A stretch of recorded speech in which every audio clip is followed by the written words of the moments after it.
¿Sí? Bueno, buenas noches. Veo que hay mucha gente que no vino antes. Acá nos reunimos una vez por mes en el Club de Traductores Literarios de Buenos Aires. Lo hacemos desde 2009. Estuvimos 7 años en el Centro Cultural de España, estuvimos 5 años en el Instituto Goethe. Después vino la pandemia y no estuvimos en ninguna parte. Y de hace 2 años estamos en la librería del Jaúl reuniéndonos para conversar normalmente una vez por mes, entre aproximadamente abril y noviembre, con traductores, escritores, editores y la gente que está alrededor del mundo del libro en general, sobre temas que tienen que ver con la labor que cada cual hace y a su vez sobre otros temas que hacen, si se quiere, a preocupaciones comunes, como por ejemplo el estado de la lengua.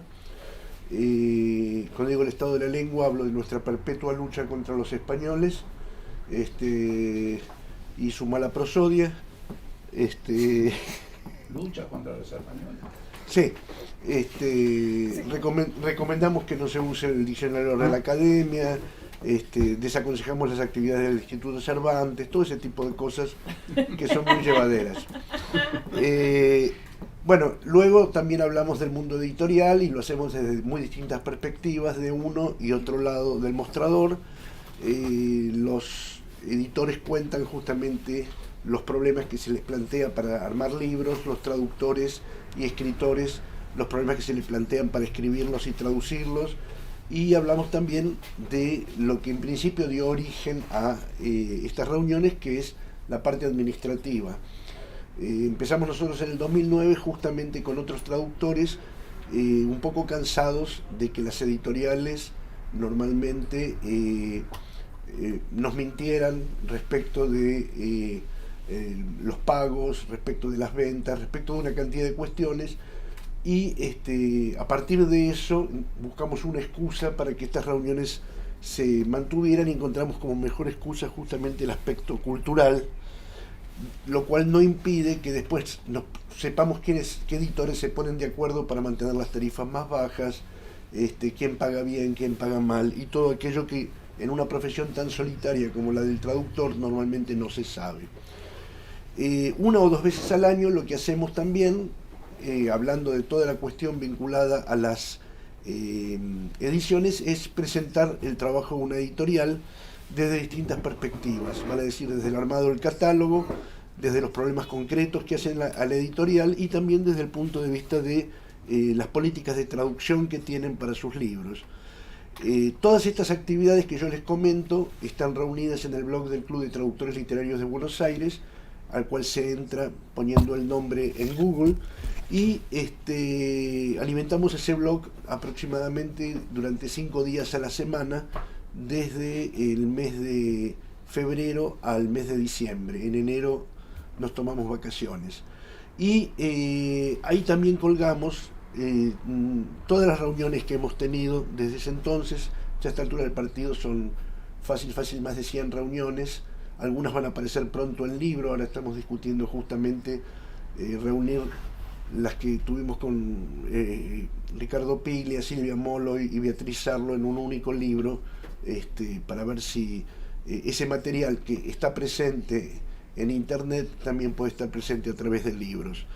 Y aparte de estas actividades hacemos otras de vez en cuando que son, se podría decir, no necesariamente extracurriculares, pero tenía ganas de usar esa palabra. Armamos congresos, hicimos 2 en Chile sobre traducción con traductores argentinos, chilenos, españoles, mexicanos, etc. Hicimos unas jornadas dedicadas a Perec, cuando fueron los 30 años de la muerte de Perec, para lo cual vinieron traductores de España, vino su biógrafo de los Estados Unidos. Celebramos los 70 años de la traducción del Ulises en la Biblioteca Nacional, para lo cual vino una delegación grande de traductores de distintas partes del mundo. Nos ocupamos de la literatura galesa, hicimos una serie de reuniones con un grupo de poetas galeses de lengua galesa y de lengua inglesa, que empezaron acá y después hicimos todo el Valle del Chubut, terminando finalmente en Valdivia, en Chile. y bueno, todas las locuras que ustedes se puedan imaginar que tengan a la traducción entre medio. Y para el día de hoy entonces tenemos dos invitados de lujo que me da mucho gusto que estén acá, que es justamente los dueños, directivos, ejecutivos y directores de la editorial Vinograd. Así que bueno, para empezar, buenas noches. Y luego me gustaría saber cómo se les ocurrió armar la editorial. Bueno, antes que nada, gracias Jorge por la invitación y gracias Adriano por la hospitalidad en esta librería El Jaúl, que más linda no puede ser. O sea, es emocionantemente linda. No lo digas tanto porque después se la cree. Bueno. Bueno, la editorial en realidad surgió un poco de conversaciones informales. Somos marido y mujer, o sea que tenemos muchas conversaciones informales. Y algunas formales también. Y algunas formales también. En realidad, como una especie de continuar desde otro lugar cosas que los dos habíamos hecho por separado. Claro. Yo soy profesora de filosofía, esa es mi profesión, pero durante mucho tiempo, en los años 90, trabajé primero para la editorial Planeta y después para la editorial Tusquets. Bueno, nadie es perfecto, Paula. Por eso, pero uno saca sus conclusiones. Y entonces pienso que después volví justamente a la filosofía y a la actividad académica, y creo que la primera, digamos, idea que tuvimos acerca de la editorial estaba vinculada con eso, vamos, con la intención de hacer accesibles a través de traducciones textos que nos parecía que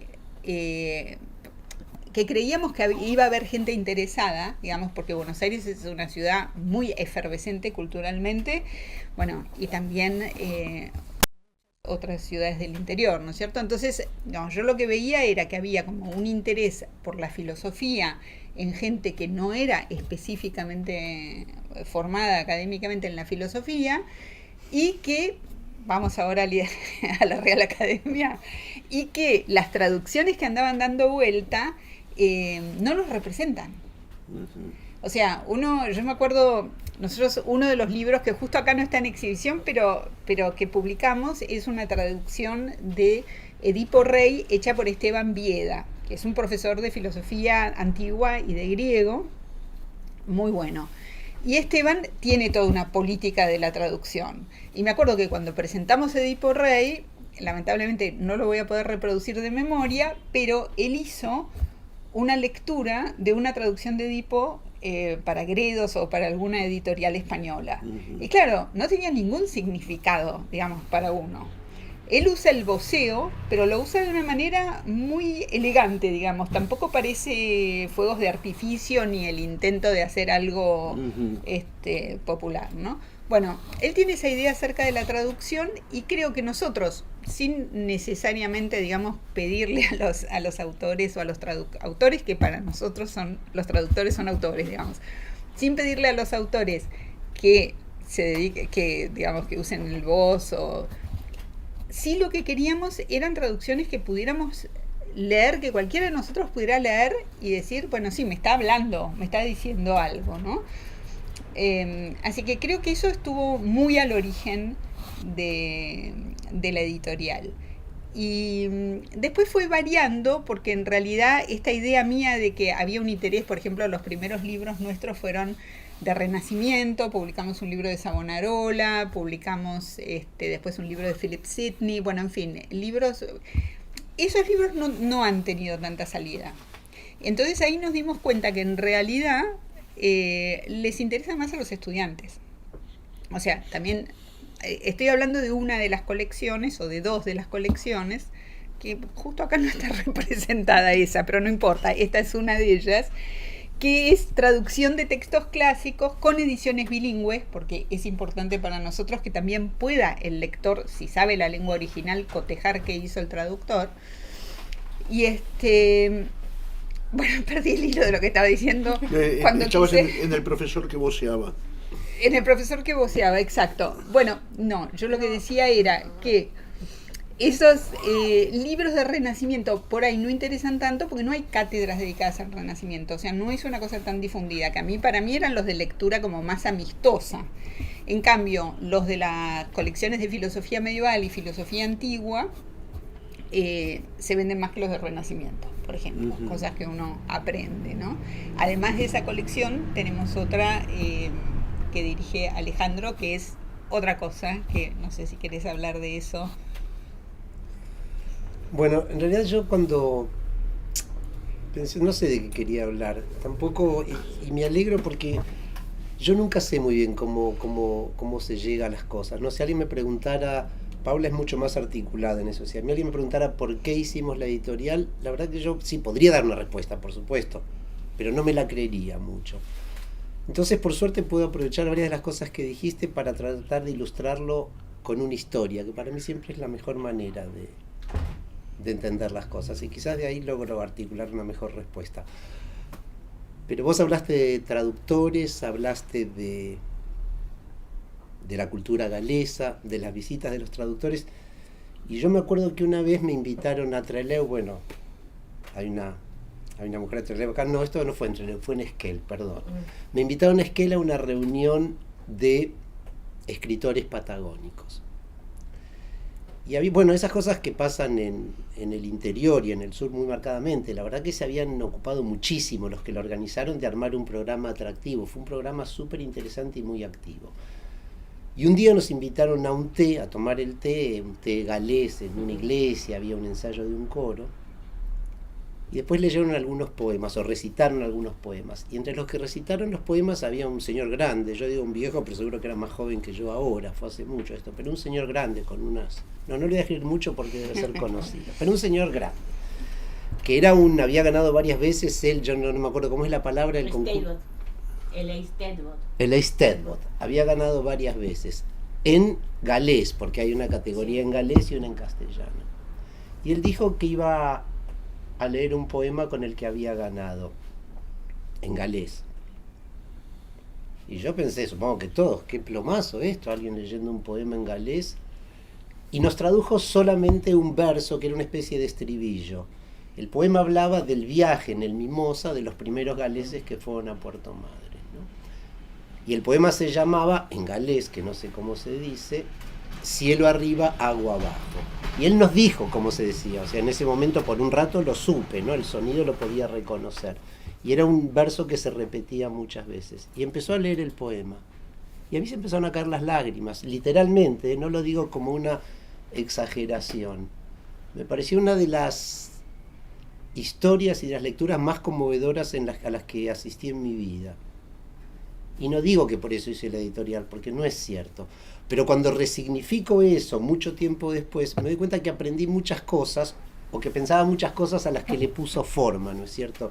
Y que tienen que ver, y ahora sí trato de contestar la respuesta, con las crónicas y los libros de viaje que hacemos. Porque yo creo que algunos me han oído decirlo muchas veces acá. Yo creo que la tensión, digamos, entre conocer lo que hay más allá del horizonte y el impulso, una vez que uno lo ve, de volver para contarlo, bueno, yo creo que es la esencia, que es la condición humana, digamos, ¿no? Es decir, que el ser humano, en todo grupo humano hubo personajes que querían saber qué era lo que había más allá, y cuando se decidieron ir a verlo, lo que querían era volver y contarlo. Y ahí entra un poco el tema de la traducción, con todo respeto por los profesionales del tema, ¿no es cierto? ¿Cómo se hace para contar un mundo nuevo con palabras viejas? Es decir, ahí yo creo que hay un segundo desafío, que es cómo describir el mundo que uno conoció más allá del horizonte con las palabras del mundo del que salió, porque no hay palabras para definir aquel mundo. Y entonces este hombre, contándonos un viaje que era exactamente eso, un grupo de galeses que se fueron al otro lado del mundo, contándolo en galés y tratando de transmitir, o transmitiéndonos, mejor dicho, con esa frase del cielo arriba y el agua abajo, cuál era el mundo en que vivían. Bueno, no puedo dejar de relacionarlo con eso. Me parece que es la esencia, por un lado, de la condición humana, sin duda, de de los relatos, creo que de las innovaciones del lenguaje, y estirando la cosa diría de la literatura, ¿no? Y hablando de crónicas de viajes, a mí siempre me gusta decir, las crónicas de viajes no son un subgénero de la literatura es un subgénero de las crónicas de viaje. Lo primero que los seres humanos hicieron como algo distinto, digamos, como algo transformador cuando se juntaron, fue contarse historias de viaje, creo yo.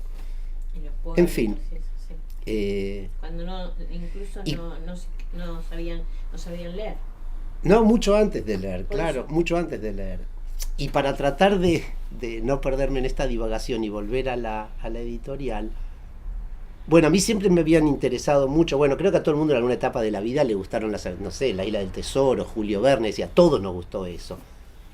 Pero las crónicas de viaje durante un periodo estuvieron un poco un poco olvidadas.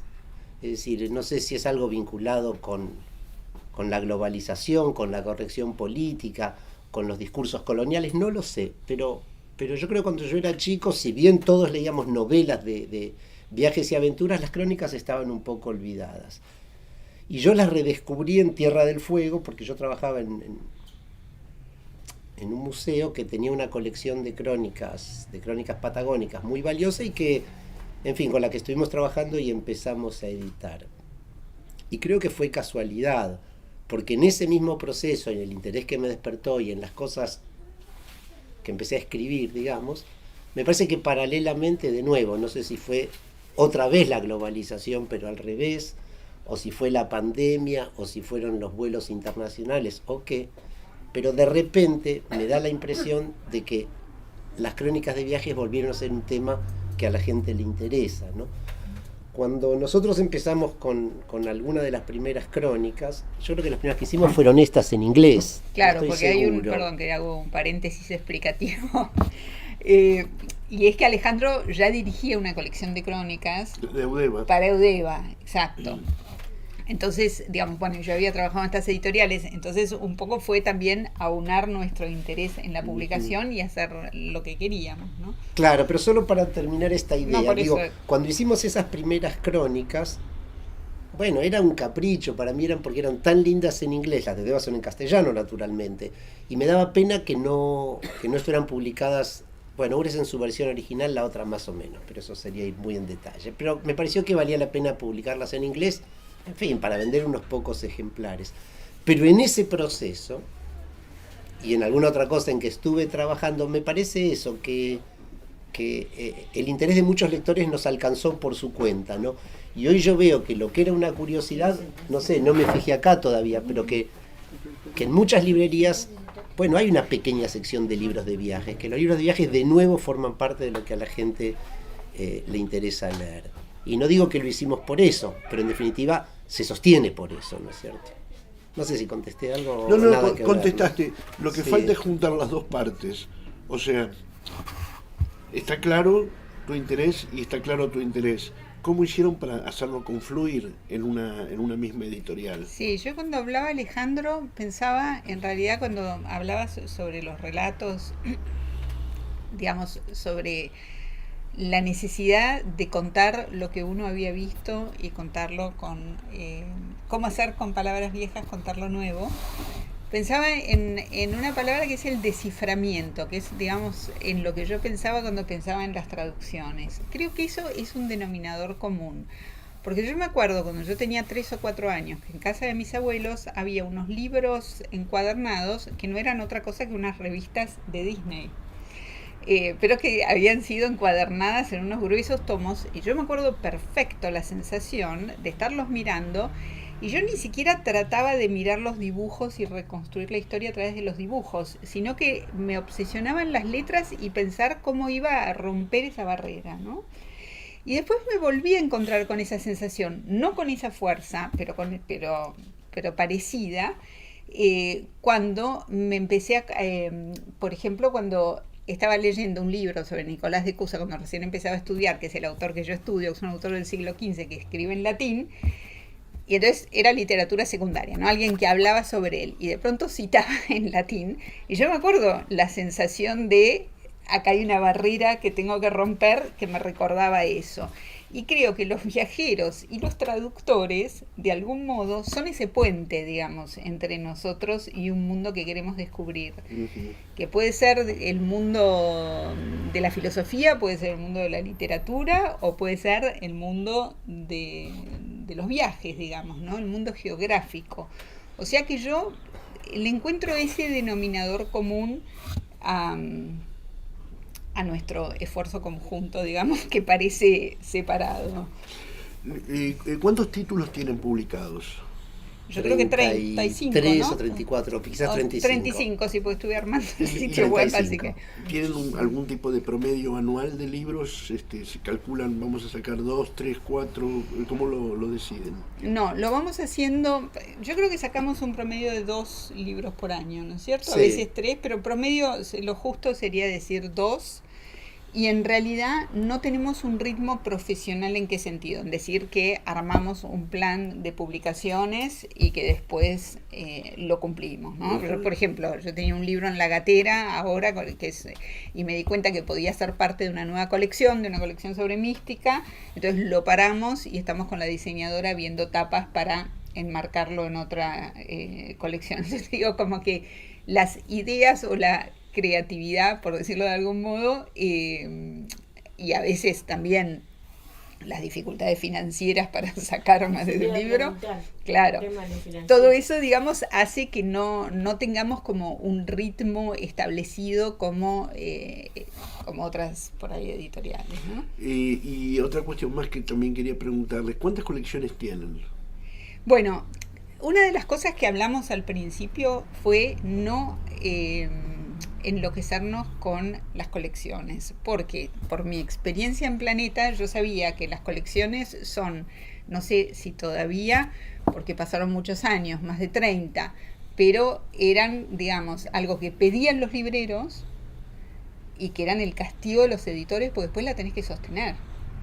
Entonces, digamos, lo que decidimos fue como darle una identidad con las tapas a los libros. Ahora, si tenemos una colección, todo esto, digamos, ninguna tiene nombre, no son colecciones, sino que cada una tiene su identidad por las tapas. Una es de textos de filosofía antigua, medieval y renacentista, ediciones bilingües, esa es una. Después hay otra, que es esta, que ya la mostré, pero que la muestro de nuevo, que tiene que ver también con el trabajo de los traductores. ¿En qué sentido? Yo me di cuenta que como docente muchas veces nosotros traducimos los textos fuente para los estudiantes, armamos unas especies de antologías y después andan circulando como unas fotocopias inmundas que... Claro. Entonces se me ocurrió que podíamos dignificarlos y con eso ir haciendo libros. Entonces tenemos esa colección que es de antologías, también de textos fuente, también en edición bilingüe, ¿no? ¿Bilingüe es inglés siempre? No, griego y latín. En estos textos en particular es griego y latín. A veces, por ejemplo, textos renacentistas, ya es la lengua materna, digamos, sí, ¿no? La lengua vulgar. Tenemos en inglés, tenemos en italiano la poesía de Dante, por ejemplo. Italiano-español. Y después, ¿qué más? Después está la colección de crónicas de Alejandro, que también se identifica, digamos, por la tapa, ¿no?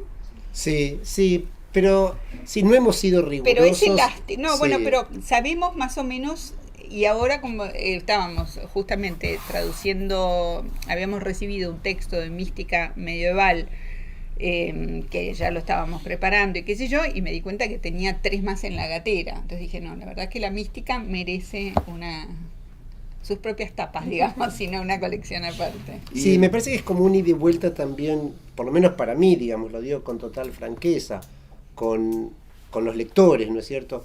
No sé, este libro, por ejemplo, que en realidad su diseño no correspondía a nada que hubiéramos hecho, sino que más bien estuvo inspirado en la revista Siwa, que está en la cámara también, y para quien quiera verlo, el Hilario fantástico argentino. Que tiene un diseño que era nuevo para nuestra editorial, y como digo, y que tiene una inspiración en otra cosa en la que yo había participado, pero que no habíamos editado nosotros.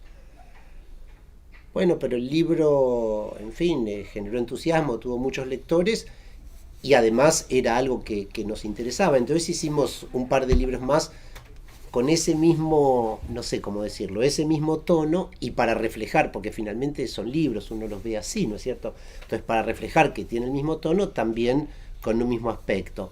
Y finalmente se construye como una colección, aunque no haya sido un diseño previo el de la colección, ¿no? Y me llamó la atención, ¿y el libro de tu mamá, dónde entraría en todo esto? Mi mamá es Sara Gallardo, escritora que ahora se ha puesto de moda, casi diría. Porque Sí. yo la he leído mucho. Sí, que ha sido redescubierta, digamos, para no usar la palabra moda. Ese libro yo pensé que podía entrar en las crónicas, porque son sus columnas periodísticas y son crónicas de los años 60. Claro. En realidad hay como una especie de denominador común en todos nuestros libros.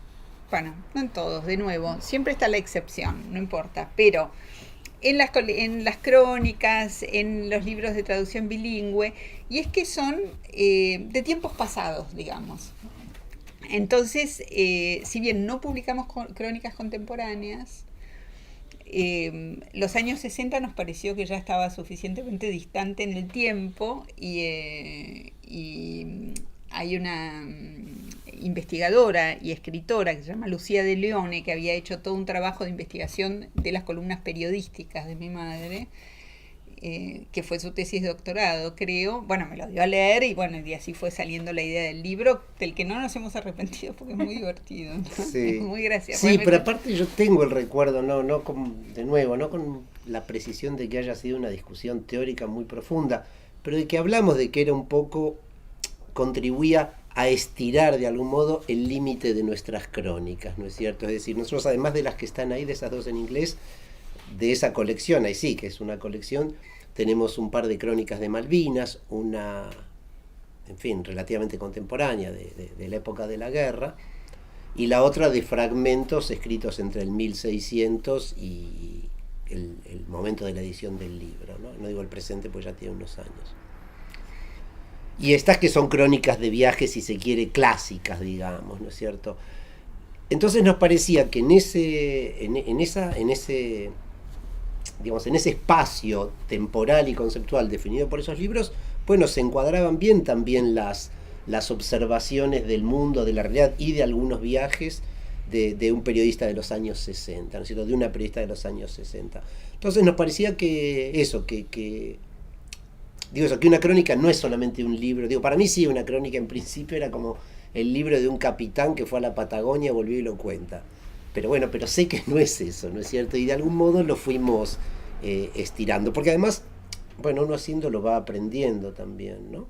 Porque dicho así es como que era una idea que creo que tiene sentido, digamos, que era un poco estrecho lo mío, de que crónicas son las de la colección de Eudeva, nada más, la crónica clásica de un marino, de un naturalista en la Patagonia, ¿no es cierto? Pero en realidad cualquiera de estas obras de no ficción en donde alguien va contando, digamos, distintos ángulos del mundo, son una crónica, pero además, por eso digo que uno va aprendiendo con la experiencia, porque a mí me pasó no solo con las cosas que editamos, sino con las que yo escribo, que en la medida en que las fuentes de información se multiplican y se aproximan a cada lector, bueno, la mayor parte de lo que se contaba en una crónica tradicional está en el teléfono en cualquier momento. Entonces, vos me hablabas hace un rato de viajes y experiencias y lo que queda 20 años después. Eso no está en el teléfono. Ahora, la descripción de esos lugares, o de los pájaros, o de las personas, o de los trabajos, eso que, bueno, que era la materia prima, fue la materia prima de las crónicas por muchísimo tiempo. No digo que hoy haya dejado de serlo, porque depende de lo que cada uno quiera contar, pero no es necesariamente la materia prima esencial. Entonces, todo lo que tenga un tono, un ángulo, diría un periodista, bueno, a lo mejor es una crónica acorde con los tiempos en que nos toca vivir, ¿no? A mí me gusta esa idea. Tengo varias preguntas más vinculadas al trabajo mismo. Una es, más allá de los libros que a ustedes se les ocurren, ¿les llegan libros también? ¿Les llegan propuestas de otras personas que les acercan libros a la editorial? Sí. De hecho, mayoría, digamos, de los libros de filosofía publicados, antiguo, medieval, renacentista, por extraño que suene, han sido propuestas.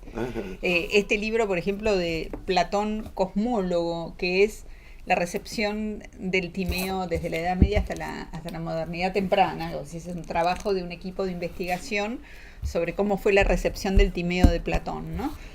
Bueno, eso me lo ofrecieron, por ejemplo.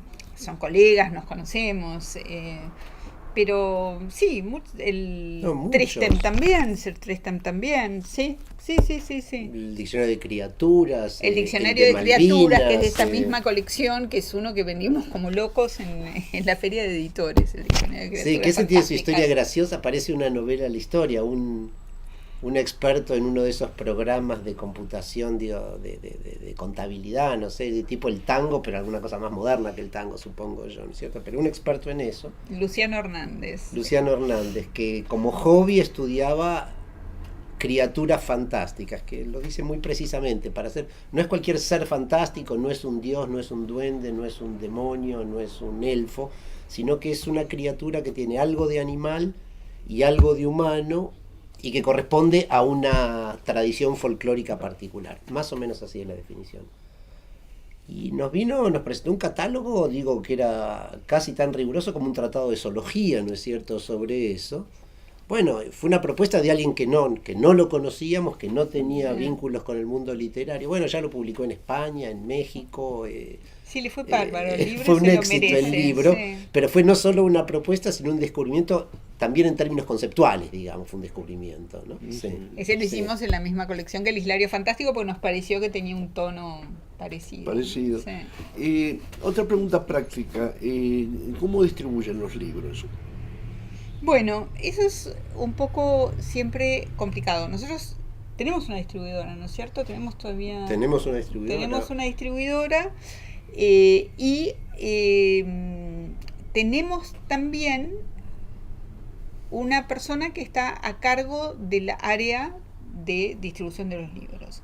Entonces, él va a las librerías, muestra nuestros libros, los difunde, y después en todo caso se levantan los pedidos para la distribuidora, ¿no? Pero de algún modo los va haciendo conocer, ¿no? Y tenemos porque también con la distribuidora no podés depender, digamos, claro, que se ocupe de hacer conocer tus libros, digamos.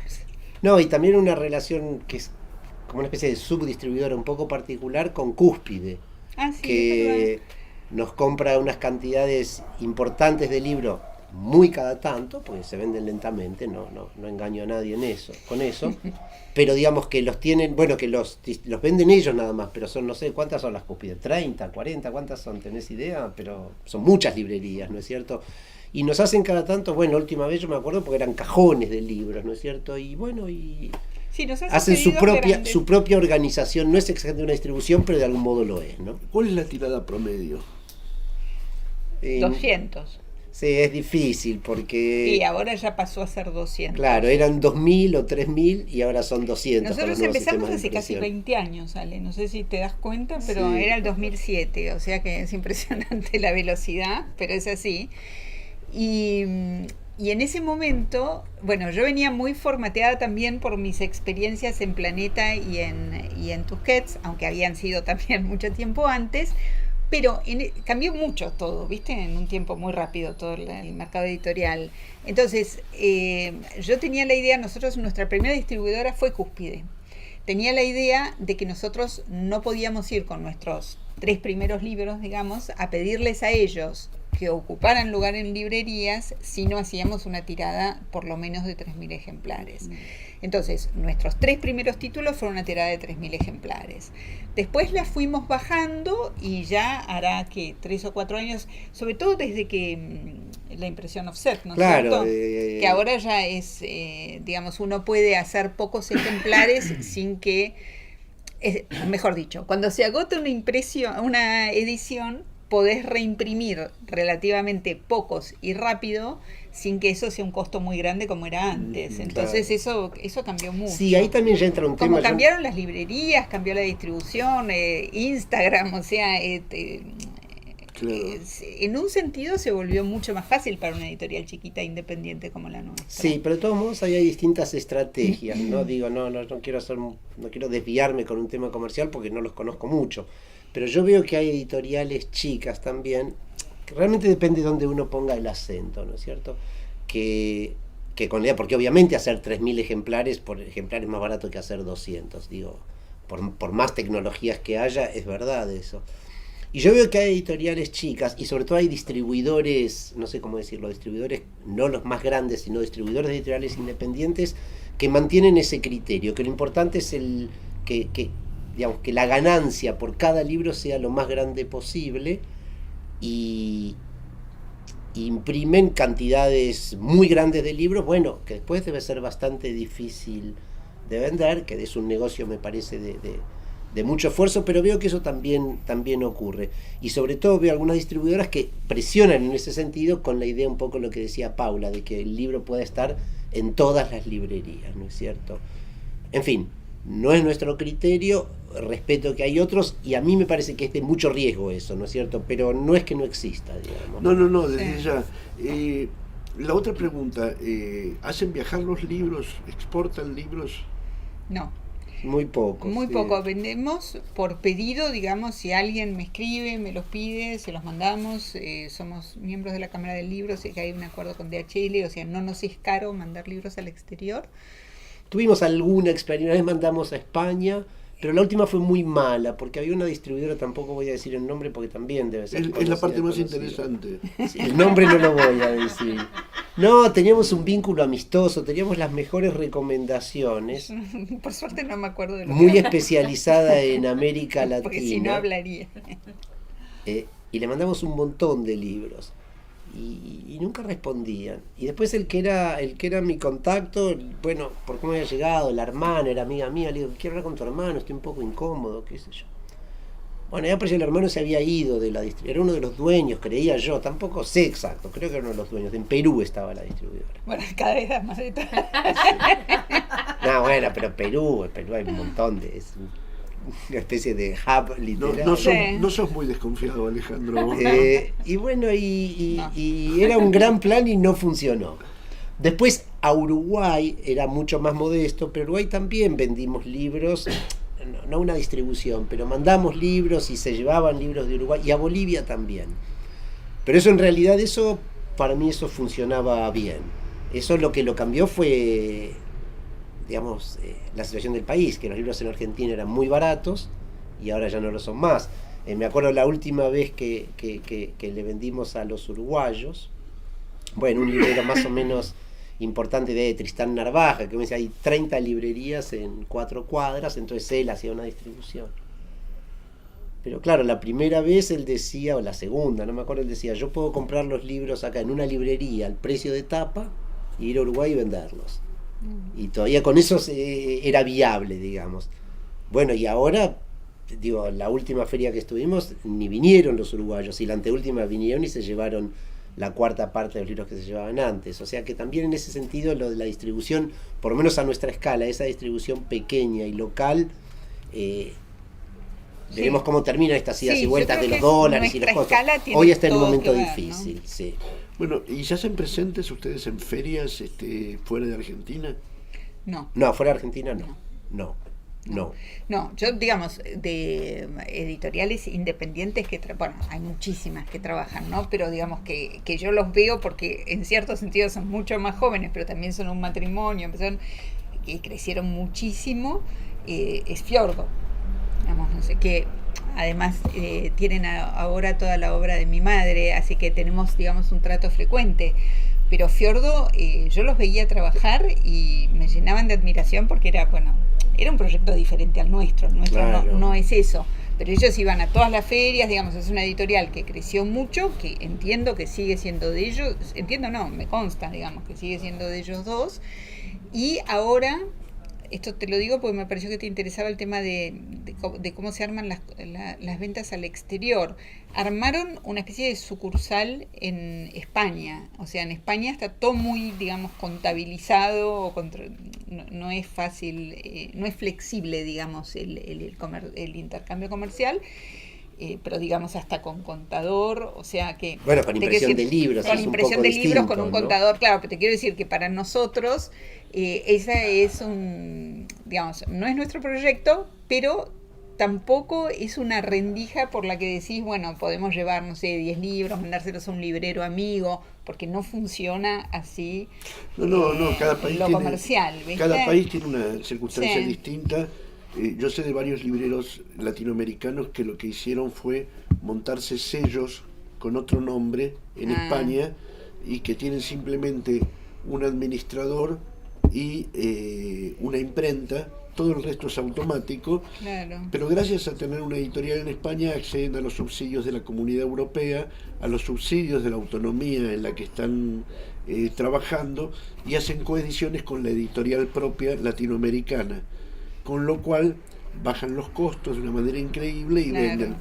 El sistema español de todas formas es una porquería porque los libros están solamente en librerías aproximadamente un mes y medio. Eso nos dijeron. Claro. Y Sí, después de es eso tremendo. desaparecen. Sí. La rotación es muy grande. Sí, es muy grande. Y si el libro no tuvo comentarios en los diarios, está en la distribuidora durante 6 meses antes de transformarse en pulpa, pero el público no se entera. Claro, Al no enterarse es lo mismo que si el libro no existiera. sí. Entonces, las editoriales que tienen un poco más de espalda o un poco más de picardía hacen eso en España. Lo que hacen muchas otras editoriales, que es una política realmente interesante, es la coedición con una editorial. Por ejemplo, LOM de Chile hace coediciones con Eterna Cadencia, con Beatriz Viterbo, etcétera, etcétera. Usan una misma traducción, pagan conjuntamente los derechos de autor y, digamos, no cercenan la llegada a los mercados. Claro. Hoy en día prácticamente nadie exporta libros, sino que se hacen Eso. los libros en los distintos lugares. Y una de las cosas también de la cual los grupos se aprovechan y que es terriblemente deshonesta entre todas las deshonestidades de los grupos, es que al editar en la Argentina tienen un ICBN argentino. Al tener un ICBN argentino, un libro que no tiene ni tapa argentina, ni editor argentino, ni traductor argentino, ni nada que tenga que ver con Argentina, O sea que no le dio trabajo a ningún argentino. a ningún argentino puede competir en las licitaciones, cuando había licitaciones del Estado o en las compras, porque tiene ICBN argentino. Y eso es totalmente desleal. Digamos, un libro argentino, chileno o mexicano jamás podría hacer eso en España. Y eso hacen los grandes grupos. Que forma parte de las deshonestidades que yo mencioné al principio. Sí, sí. El punto es que, bueno, evidentemente el negocio del libro no funciona como funcionaba antes y, digamos, hay muchas estrategias y muchas vueltas. El hecho de que una editorial como la de ustedes siga existiendo y siga publicando el tipo de libros que publica, realmente es más que auspicioso, justamente en un mundo que va en la otra dirección. Claro, permanencia. creo que Sí, tiene yo- que ver, bueno, perdón, ahora pero que es mini. O sea, que somos nosotros dos los que hacemos todo el trabajo. Claro. Bueno, y Gabriela Gazaneo que corrige los textos, Carolina Marcucci que hace el diseño de las tapas, pero quiero decir, son subcontrataciones. Claro. O sea, nosotros no tenemos gastos fijos. No, pero aparte yo creo que viene a cuento y que eso es un poco una decisión, porque en algún momento esto que decís vos siempre ocurre, no, siempre ocurre no, pero ocurre. Que llega un momento que uno dice, bueno, ¿cómo es el negocio? Y uno podría describirlo de dos maneras. Una, si se quiere, la más frívola es, bueno, para nosotros no es una actividad la actividad económica central de ninguno de los dos. Dice, pero entonces es como una cosa secundaria, es como un hobby. Le digo, no es como un hobby. Es decir, es un proyecto serio, es un proyecto que se sustenta, y buena o mala, pero la estrategia de la pequeña escala es una estrategia. Es decir, cuando vos decís exportan, yo digo no, editan afuera, no, coeditan, no. Entonces me agarro un toque y digo, pucha, la verdad todo, no, estamos como que efectivamente es muy austero el plan. Ahora digo, no, bueno, pero tampoco enfrentamos ninguno. Es decir, yo trabajo en otras cosas donde sí hago estrategias más ambiciosas, y no solo que no es una garantía de éxito, sino que tampoco es una garantía de más logros, es sencillamente otra estrategia, ¿no? Es decir, la editorial tiene una enorme flexibilidad y una enorme libertad merced a eso. y nos permite hacerlo tan seriamente como nunca sé si es queramos o querramos, cada vez que digo estas cosas, ¿cómo se Como dice? queremos, ¿Queramos o podés querramos? decir, como queremos. No, pero si lo también. quisiera decir así en ese tiempo de verbo, Eso. Yo no me gastaría. como queremos. Usaría en todo caso alguna perífrasis. Bueno, Como se nos cantara.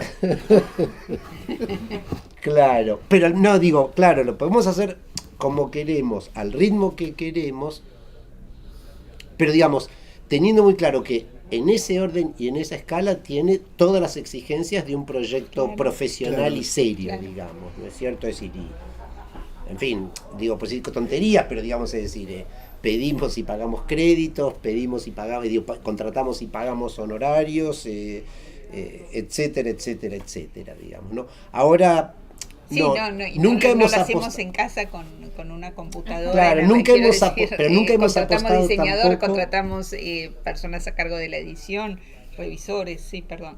No, digo, nunca, porque yo a veces me pasa cuando en las ferias, sobre todo, que de un intercambio uno dice, no, bueno, no sé, yo me acuerdo de uno que tampoco voy a decir el nombre, pues conocido, me decía, no, ahora armé, es una multinacional la mía, porque ahora armé en Guatemala. Y habrá impreso un título, 100 ejemplares, no lo sé, pero a mí me daba Sí, un poco humilde, de por- me daba un poco de admiración y en el momento un poco de envidia, decía, qué divertido ir a Guatemala, ir a ver unas imprentas y qué sé yo. Pero en realidad no estoy tan seguro, ¿no es cierto? Es decir, por ahí mejor me voy a Guatemala a ver las cataratas, digamos, ¿no? Sí, sí. Tengo una pregunta más y en todo caso después me gustaría abrir la cosa para que los voluntarios levanten la mano y pregunten o hagan el comentario Si de está rigor. Mariano, tenemos un voluntario. Yo tengo una pregunta, va a decir Mariano. Bueno, claro. no, la última pregunta que quería hacer es justamente la que a mí me resulta más interesante, digamos, para el club. ¿Cuáles son los criterios de traducción cuando tienen que traducir libros? ¿Cuál es la línea que le bajan a los traductores, si es que le bajan alguna línea? Sí, yo, bueno, digo yo primero porque Porque es mucho más importante, sobre no, todo.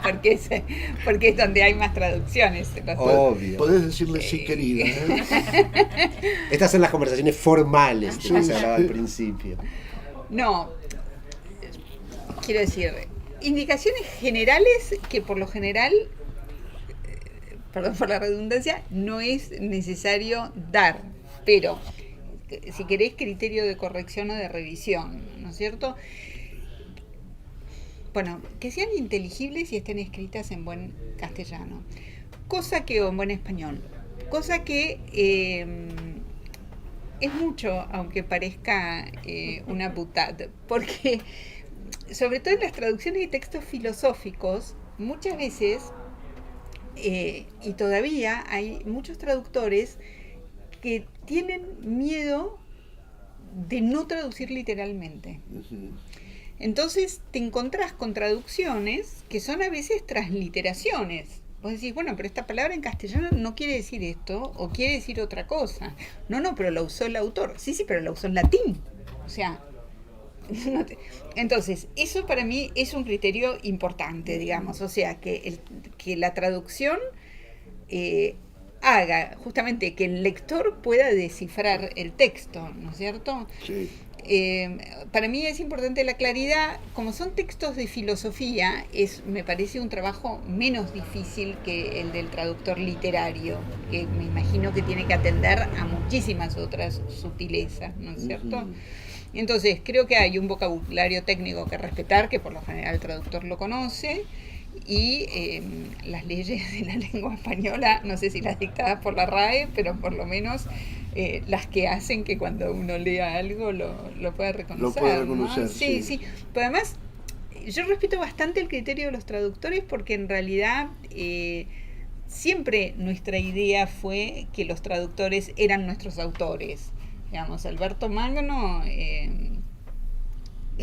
hace mucho que descansa en paz, digamos, ¿no? Pero el traductor que tradujo su texto, en este caso Ezequiel Ludueña, es quien está escribiendo para nosotros al final. Claro. ¿no? Claro. Sí. Y en el caso de las traducciones que son más modernas, me imagino... Sí, ahí hay dos problemas bueno, no hay más, pero hay tres. 3 o 4, pero voy a tratar de ponerlo en 3. Por un lado hay algo que creo que vale también para los libros de filosofía, no estoy seguro, lo tengo muy claro para las crónicas, que es cómo hacer a la vez, hay como una especie de doble juego, que es atractivo que uno entienda que está leyendo un libro escrito en otro tiempo, pero al mismo tiempo la experiencia del lector para el cual fue escrito era una experiencia contemporánea, ¿no es cierto? Es decir, cómo hacer para que un libro suene a la vez como que es del siglo XVIII y que la experiencia del lector sea como la de un lector del siglo XVIII leyendo algo del siglo XVIII. Ese es el primero, ¿no es cierto? El segundo, que eso a mí me divierte mucho, pero es un problema, son la geografía, los animales y la náutica.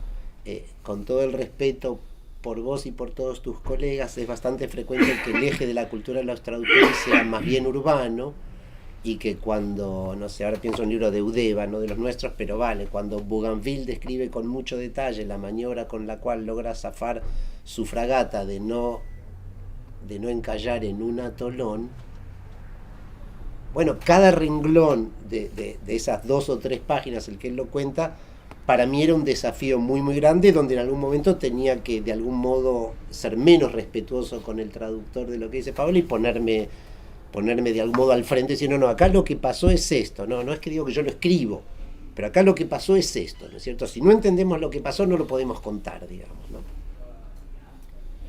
Y el tercer tema, que no es un problema, que es para mí más bien el mensaje, ¿no es cierto? Y también viene a cuento, yo no me acuerdo exactamente cómo lo dijiste, pero con algo que vos dijiste, que también me hizo pensar en esto. Que para mí el traductor es como el piloto de puerto, digamos, ¿no es cierto? Es decir, el largo viaje es el libro, pero hay alguien que tiene que ayudarte a que donde hay algún pasaje especialmente difícil, tiene que hacer, por acá no, es por acá, después uno decide, pero digamos, te tiene que ir guiando para lograr que los momentos más difíciles del libro sean llevaderos, ¿no es cierto? Es decir, lo otro es del francés al castellano, es más o menos lineal, pero hay cosas que no son, o del inglés o de lo que sea, ¿no es cierto? Pero hay momentos en que no son tan lineales, y para mí el desafío del traductor es que no se quiera lucir con todo, sino que identifique esos pasajes, esos puertos peligrosos, y agarre el timón y haga que el lector transite esos espacios lo más fácilmente posible. Yo diría que ese es no, los 3 son igualmente delicados, pero ese es el más sutil, si se quiere. Ese para mí es el mensaje, lo que yo espero de un traductor, ¿no es cierto? ¿Puedo agregar algo a lo que dijiste de los términos técnicos náuticos? No, quiero hacer una, no sé si es una salvedad o una aclaración o un subrayado, que es el traductor profesional formado académicamente como traductor, que es un proceso que yo vi en una persona cercana, una prima hermana mía que hizo el traductorado del francés. Digamos, la cantidad de cosas que le pedían, la cantidad de cosas que tenían para estudiar y la cantidad de cosas que saben, que yo no sé cuando encargo un texto para traducir, y la experiencia que vos tuviste con Claudia, cuyo apellido ahora no me acuerdo, que te acordás. Massa. Claudia Massa, que es una gran traductora, que te acordás que vos estabas fascinado, que venía con una libretita con los términos náuticos. Claro, sí, también sí, lo justo es justo, así como claro. yo dije, la exigencia, a veces uno se lleva sorpresas sorprendentes. Sí. Yo, Claudia Massa creo que se hizo navegante después de traducir 2 o 3 libros para nosotros. No sé, y Carla se fue Claudia... a Francia al Museo Marítimo de Nantes o de Burdeos, claro, o no sé dónde, para entender cómo pasaba tal o cual cosa. Pero sí, Claudia Massa es una traductora extraordinaria, digamos que cualquier cosa que traduce, para quien trabajó, digamos, siempre se queda asombrado, y nosotros fuimos uno de ellos, de la cantidad de cosas que sabe, si no las sabe, las aprende. A vos, Alfredo, te hizo un trabajo también, Claudia. Sí, tal cual. Sí, lo justo es justo. Hay traductores que entienden todo esto, se hacen cargo de todo esto, ¿no es cierto? Sí. En general, bueno, las editoriales no suelen contratar a traductores salidos del traductorado, justamente porque, como en tantas otras cuestiones, se privilegia la experiencia y se privilegia también la invención a la teoría que se aprende en los traductorados, claro, y todo ese tipo de cuestiones. Y luego Está la otra cuestión, está que alguien puede saber un montón de teoría de la traducción, pero no tener la menor idea de cómo se traduce, o en última instancia no conocer la lengua a la que tiene que traducir, básicamente porque la vive como extranjera, una cosa por el estilo. Bueno, al final además siempre digo eso, digo lo digo respecto de las traducciones porque estamos hablando de esto, pero lo podría decir respecto de los autores que presentan libros o de los autores que escribieron libros. Hay algo que para mí, yo no sé, para mí no tiene teoría, es decir, que es la magia de contar una historia y que esté bien contada y que el que está enfrente la quiera oír, ¿no es cierto? Es decir, ahí no sé si es la experiencia, si es la teoría, si es un don divino, si se entrena. Yo siempre creo que mucho no se entrena, pero no lo sé, ¿no es cierto? Hay gente que cuenta una historia propia o ajena o traducida o lo que fuere y uno se queda callado oyéndolo, y hay gente que no. También me viene a cuenta, a mí una vez me pidieron para una, no sé si está mal porque no soy profesional, pero me pidieron que traduzca un capítulo, 2 páginas de Mardi, la novela, una novela muy experimental de Melville, del autor de Moby Dick, no sé, bueno, muy difícil de leer, muy compleja, y me pidieron que traduzca un capítulo, y me llevó muchísimo esfuerzo esas 2 o 3 páginas de traducir. Y en el capítulo lo que pasa es que un personaje que se llama Samoa, es un viaje muy alocado, lo que ocurre en la novela, y uno de los que van en el barco, Samoa, empieza a contar una historia, y la historia es un disparate absoluto de un personaje que en una pelea le rompen el cráneo y lo operan con, no me acuerdo si con hueso o con cerebro de chancho, y poco a poco se va comportando cada vez más como un chancho, y él lo cuenta, ¿no? Y todo el mundo lo escucha fascinado, y termina de contar, y otro que se ve que le gustó ese centro de atención que ocupaba Samoa empieza a contar una historia bastante más sobre, todos se levantan y se van, nadie le interesa y todos se van. Y Melville hace la reflexión sobre eso, ¿no? Y dice, lo que pasa es que Samoa la contó como un viajero, ¿no? Que no sé si importa que sea viajero o no, pero digamos, entendió el truco. Es decir, era capaz de contar una historia de manera tal que los que estaban alrededor quisieran oírla. Y eso ahí no sé cuál es el sistema, digo, no sé cuál es la regla y cuál es el sistema, pero me acuerdo que nos pasó también, pienso más en Eudeva porque no están acá, además me acuerdo de un prologuista que yo tenía que corregir el prólogo, no lo podía leer, o sea, no estaba mal, era ilegible por lo aburrido, no estaba en castellano, contaba lo que tenía que contar, no podía avanzar, y lo tenía ahí, empezaba cada día y leía media página y lo dejaba, y una página y lo dejaba, una pelea, y pobre, y no tengo que decir más nada. No digo más nada. No, digo, de buena fe, pero no tenía yo el, te digo el que toque. esta vez es un fracaso, faltan nombres. Faltan nombres, así que bueno. Bueno, si quieren hacer alguna pregunta, algún comentario, tenemos... Sí. Yo soy Mariano, el hermano de Alejandro. Me quedaron de la charla 2 o 3 frases contundentes. Una, traductores y viajeros. Otra, si uno no entiende lo que pasó, no lo va a poder contar. Esa traductora que no podía describir la maniobra de Bougainville. Y luego, que hay gente que tiene cosas interesantes que convocan un auditorio y hay gente que tiene cosas muy importantes que no le interesan a nadie. Yo leí Salgari y Julio Verne cuando era chiquito, pero la vida me llevó a ser verdulero y no editor. Fui a la facultad, estudié agronomía, pero soy esencialmente un verdulero. Entonces mi mundo se inicia todos los días en el mercado central, por ejemplo hoy a las 3 de la mañana. Entonces la cuestión esta de viajar a algún lado y contarlo, lo entiendo claramente, porque ahí en ese mundo tan iletrado, el mercado, si hay un mundo bastante iletrado es el mercado central, pero está lleno de historias y probablemente serían necesarios muchos traductores. Entonces la idea de los viajeros la entendí, porque bueno, soy hermano de Alejandro y él siempre me contó que la humanidad se inició cuando un hombre dijo, atrás de esa montaña hay otro valle, fue y volvió y lo contó. La parte de como soy cuñado de Paula, yo siempre sabía que la filosofía tenía que ver con Descartes, con hacerse preguntas, con Spinoza, con solo sé que no sé nada. Pero quiero contar una anécdota del mercado. En el día de hoy me topé con un señor con el cual empecé a discutir acerca de que él me decía que el mundo era plano, un verdulero. Y entonces ahí, en fin, me gustaría saber más de filosofía.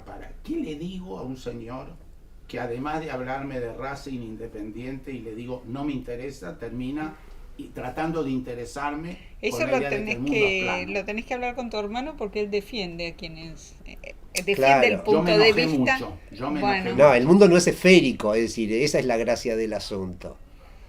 Redondeo. Me enseñó mi hermano a partir de mi cuñada que el medioevo era un mundo exteriormente ominoso y oscuro, pero interiormente luminoso. Y que nos toca ahora, hablaban de cómo contar una historia de otra época en otra, que hoy nos toca un mundo exteriormente luminoso, pero interiormente oscuro. En ese mundo del mercado central, a mí me gustaría aportar, además de mi trabajo, un poquito más de luz. Muy bien. ¿Alguien más quiere comentar algo? Sí. Cuando les llegan libros, me imagino, o propuestas, me imagino que se juegan un montón de cuestiones económicas. El hecho de que les guste, uno puede a veces encontrar que algo es interesante pero que no te gusta.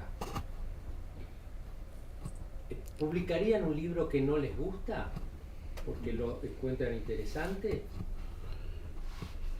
Yo no, creo que no. Cuando yo empecé a trabajar en Tusquets, que me contrataron los jefes españoles, digamos, y tenía que abrir una colección acá en la Argentina, lo primero que me dijeron, me acuerdo que había 3 patas del criterio, pero lo primero era que me tenía que gustar, y que me tenía que gustar al punto tal de que si tuviera que poner mi dinero en él, lo pondría, digamos. O sea, que no tratara el dinero de ellos como si no fuera mío. Y a mí esa idea de anclar algo en el gusto propio me quedó.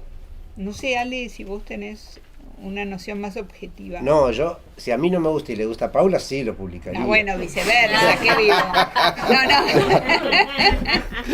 No. No, dicho esto, de verdad creo que no, sí, lo defiendo, porque me parece, y con vos lo hemos conversado en otros ejes, pero tampoco tan distintos, porque finalmente es lo que uno tiene. Digo, sí que era hacer una teoría muy complicada, pero así como yo hablaba de la información que uno encuentra en el teléfono y la encuentra en las crónicas, también las evaluaciones. Ahora, bueno, todavía no estamos muy cancheros, por lo menos los que somos más grandes, pero las evaluaciones también están en los sistemas de inteligencia artificial, las comparaciones y demás. Y finalmente lo que uno, es decir, cuando uno dice me gustó o no me gustó, lo que está poniendo es, bueno, además de mucha subjetividad, muchísima experiencia, muchísima evaluación, muchísima investigación, muchísimo conocimiento que es difícil clasificar. Es decir, yo sé que está muy mal decirlo así, y esto No, sí, no, pero a mí si un libro no me gusta, en principio pienso que es malo. Otra cosa es que no sea lo que a mí me gusta leer, porque eso es otra cosa, eso por supuesto que me puede pasar. Digo, no es lo mío, pero sí podría decir que está bueno publicarlo, ¿no es cierto? Pero la verdad que si no me gusta, me despierta mucha sospecha, ¿no? Es decir, me parece, digo, eso, que no tiene esa magia que tiene que tener. Porque un libro, no importa de qué sea, ¿no es cierto? Siempre lo que es básico, un libro es una historia que uno le cuenta al mundo. Todos los libros son eso para mí, ¿no es cierto? Y si no le encuentro eso, en principio no lo publicaría. No. Claro, pero yo un poco me refería por ahí también a estas cosas que sean libros, películas, lo que fuera, que uno le reconoce un montón de virtudes y de valores, técnica, bueno, las que sean, Sí. pero que a uno, no porque la temática, por ejemplo, no es exactamente en lo que a mí me interesa.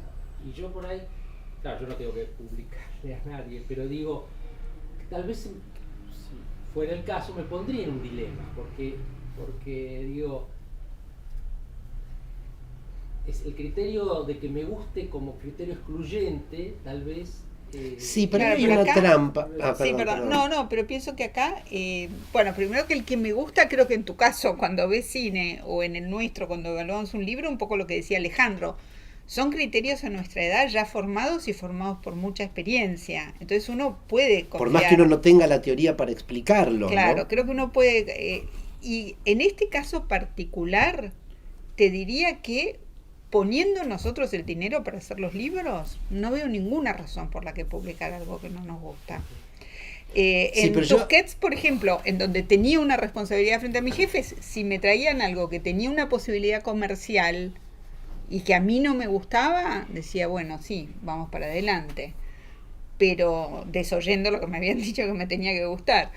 Pero, bueno, no sé, perdón. Sí. No, que aparte porque decías el tema. Y la verdad que el tema, digo, puede pasar, pero para mí es más frecuente que pase lo contrario. Que aún un tema que a uno no le interesa, si está, digo, por ahí no lo lees apasionado, pero un tema que a uno no le interesa, si está bien contado, uno dice, epa, acá hay algo, ¿no es cierto? No sé, yo, digo, también, siempre me parece que está bien con historia. Yo tenía un dentista, por ejemplo, que era muy ingenioso, era muy buen narrador. Y yo le preguntaba, bueno, y terminé comprándome un libro sobre historia de la odontología, porque me parecía fascinante las cosas que me contaba de cómo, digo, pocas cosas tan interesantes uno podría pensar, o no, pero muchas podríamos pensar. Pero digamos, un libro de historia de la odontología, si está bien contado va a tener algo, porque finalmente, bueno, en realidad está lleno, no sé, hay uno que lo debes conocer, el de Vera Sobel Longitud, ¿no? Ah, sí. La historia del... A mí el tema me interesa, pero entiendo que a muchísima gente no. Y sin embargo el libro fue un éxito, porque es una gran historia muy bien contada. Y uno dice, por ahí la gran barrera es para que uno empiece a leerlo. Ahora, el que empieza a leerlo, por más que nunca haya pensado en el tema, creo que mucha gente que empieza a leerlo encuentra algo en ese libro, ¿no? Pero Nuestro hay- Hilario es así en escala más modesta también. Ahí hay una cuestión que es de base. Si un libro está bien escrito, el tema es lo menos importante. Sí. El Y si una historia está bien contada, que esté bien escrito o no, es un poco menos importante. Mira, el mejor cronista que tienen los Estados Unidos hasta el día de hoy es Joseph McPhee. Tiene publicados cerca de 80 títulos. Sus títulos son, por ejemplo, la historia de los paracaídas de seda, la construcción de cadenas de canoas con corteza de Sí, abedul, abedul. la recolección de naranjas en el Valle de San Joaquín y distintos libros de ese tenor. El tipo normalmente publica una vez al año una historia en el New Yorker, por el cual el New Yorker le paga durante todo el año, porque aparte, entre otras cosas, él fue el maestro de 3 directores del New Yorker y el maestro de 2 directores del New York Times. Es el gran decano, tiene 80 y pico de años, es el gran decano de los cronistas norteamericanos. Cualquier cosa que el tipo vaya a escribir es maravillosa solamente por cómo está escrita.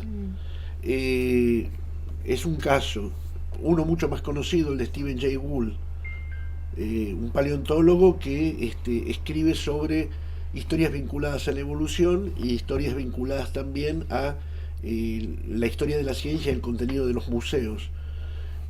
Y vos de pronto te encontrás leyendo cosas absolutamente abstrusas, si Sí, no sos biólogo, paleontólogo, Con lo que sea, claro. con un interés enorme porque es un escritor de primera línea. Y la mayor parte de los novelistas contemporáneos se te caen los libros de las manos porque son malísimos. Exacto. Entonces, el punto es cómo se vaya a escribir. Si encima tenés algo interesante para contar, es fantástico. Sí, pero ahí es lo que yo quise decir. El punto es cómo se va a escribir. Además puede estar bien escrito, pero podría no estarlo. No, pero, Es decir, hay cosas como... pero estás, perdón, te digo por qué te interrumpo, porque están hablando de lo mismo, pero vos estás interpretando que cuando él habla de escribir se refiere solo como a la prosa o al estilo, y vos estás hablando de cómo narra. Sí, exacto. Bueno, me parece que están los dos diciendo lo No, mismo. él habla de la prosa y el estilo. Y narrar bien, porque digamos, si no está bien narrado, No, desde ya. Y hay un dato más que a mí me parece muy interesante. En Gran Bretaña, en este momento, la no ficción vende más o menos 3 veces más que la ficción, a tal punto que el British Council decidió subvencionar a los novelistas jóvenes para que escriban novelas porque se están quedando sin novelistas. Estoy hablando de... Por favor, no. estoy hablando de Gran Bretaña. Está bien así, claro. Hay lugares mucho más interesantes como, no sé, Escocia o Irlanda, donde se sigue escribiendo mucho mejor que en Inglaterra. Y vos de pronto agarrás y te encontrás con que un montón de géneros que en el mundo latino, o en el mundo por lo menos de la lengua castellana, como la crónica, llegado el caso, son subgéneros o géneros menores, ahí ocupan un lugar de primera magnitud. Y cuando vos vas, por ejemplo, a una librería y te fijas en qué es lo que hay de no ficción, las subcategorías de la no ficción son tantas que rebasan completamente todos los géneros narrativos tradicionales. Claro. Entonces, yo creo que es una cuestión también de costumbre, de punto de vista, de formación, de intereses, etcétera, etcétera. O sea, a mí personalmente, que no me interesa mucho la ficción, ir a una librería inglesa es una especie de paraíso. Claro. Sí. Yo cuando te oí hablar pensaba una cosa que es vieja, digamos, porque lo que vos estás hablando es de un fenómeno que uno podría decir más nuevo, pero ya no me acuerdo dónde ni cómo. Alguna vez leí que parte de la receta de los bestsellers americanos era, pienso, la antigüedad, por suerte que hay algunos que van a saber de lo que hablo, Arthur Haley, pero si uno piensa ahora, Michael Crichton también, bueno, creo que ya es una antigüedad, Michael Crichton también, es que tienen información, que tienen muchísima información sobre el tema del que hablan. Entonces yo pensaba que por eso acá el único género en la Argentina que era bestseller era el histórico, porque en realidad la novela histórica trae información. Claro. A esto que voy, que el lector de literatura nunca te lleva a que algo sea bestseller, son muy pocos en realidad. Sí. Y cuando algo como que excede y salta a la lista de bestsellers, es porque lo están leyendo gente que busca algo más que literatura, informarse, poder hablar sobre cierto tema, conocer un poco más de historia. Bueno, o sea que siempre, digamos, predomina la no ficción. te lleva aparte a otro tipo de problemas, y digamos, acá hablo como traductor. A mí me tocó traducir, siempre me olvido el nombre del el australiano de las sandalias del pescador y Morris West. Vos traducís a Morris West y Morris West tiene un nivel de información increíble, una preparación fantástica. Todos los libros traen problemas éticos y morales de gran magnitud. Vos agarrás el libro y no lo podés soltar. A mí me pasaba estar 8 horas traduciendo y seguir traduciendo para saber qué pasa. Qué pasaba. Me acuerdo que me pasó con una novela que escribió sobre los últimos días de... estoy terrible hoy. En italiano, que quemaron en la hoguera. Giordano Bruno. Giordano Bruno, exactamente. Bueno, estaba con eso y realmente era tan maravilloso como lo estaba contando, y sin embargo, desde el punto de vista de la apreciación literaria, un tipo como él, un tipo como otro, ¿cómo? Stephen King, van a ser considerados escritores menores o escritores de gran público, una cosa por el estilo. Y de pronto un libro que se te cae de las manos porque es un plomazo infernal y tiene una coma cada 2 palabras, la famosa coma litoraleña, está considerado como una gran obra artística y demás. Entonces, hay elementos ahí, en este caso se trataría de la academia, que interfieren justamente en el juicio como para que vos puedas leer determinado tipo de libros en igualdad de condiciones respecto de otros, y que en última instancia vos puedas hacer tu selección sobre qué es lo que te interesa más y por qué te interesa más. Es otro problema, pero me parece por eso fascinante. siempre hemos dicho nosotros que cualquier libro que compras en un aeropuerto, un bestseller de aeropuerto, que a veces no sabes quién es el autor, nunca, ¿no? Tiene 1500 páginas que no podés dejar y le rompe el traste a los escritores consagrados que uno se encuentra. Bueno, claro. es impresionante. Hay algo ahí evidentemente que habría que prestarle atención. Bueno, quizás. Pierre Bourdieu trabajó eso mucho, que es la idea, digamos, de un círculo que se autoalimenta. Absolutamente, sí. Así que bueno, muchísimas gracias. No, A ustedes, Adriano, vos, Marina, gracias. Gracias por... ¿Vos estabas? No, la ligué, yo vine a escucharlo. Bueno, yo como ya estabas cuando llegamos pensé que eras parte de la casa. Muchas gracias. Así que bueno, bueno, no sé qué es lo que va a venir, cuál va a ser la próxima, supongo que en noviembre. Adriano va a avisar por Instagram y de paso Buenísimo. vale la pena que tengan el Instagram de la librería y si no, aparece también en el club. Decí el Instagram de la librería. Libros El Jaúl. Libros El Jaúl. Bien simple. Bien simple. Bueno, buenas noches argentinos.